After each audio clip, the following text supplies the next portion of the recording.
মাত্র উপায় হচ্ছে দুর্নীতি ফ্যাসিবাদ থেকে উত্তরণ করার উপায় হচ্ছে গণতন্ত্রকে প্রতিষ্ঠিত করা, রেস্টোরেশন অফ ডেমোক্রেসি। জনগণের যে শাসন, সেই শাসনকে স্থাপিত করতে হবে।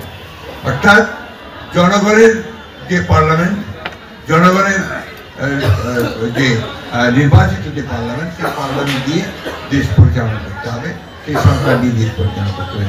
দ্যাট ইজ অনলি, অন্য কোনো উপায় আছে বলে আমার জানা নেই।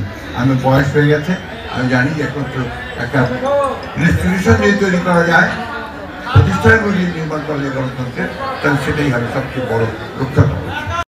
আমি অন্তত এইটুকু বলতে পারি যে আমাদের এখানে খুব নির্দেশ দেওয়া আছে, চেয়ারম্যান সাহেব বলেছেন যে আমরা এই মুহূর্তে যারা সন্ত্রাসী, যারা গণহত্যার সঙ্গে জড়িত হয়েছিল, যারা হত্যা করেছে, দুর্নীতির সঙ্গে জড়িত, তাদের কাউকে বিএনপিতে নেওয়া হবে।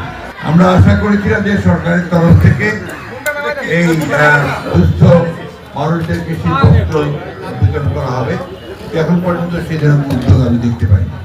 তাই আমরা নিজেরাই আমাদের দলের পক্ষ থেকে আমরা সামান্য কিছু শীতবস্ত্র সংগ্রহ করেছি, যেটা আমি আমাদের আজকে আমরা পৌরসভার মধ্যে বিতরণ করছি। এরপরে আমাদের উপজেলাতেও আপনার এটা বিতরণ করা হবে।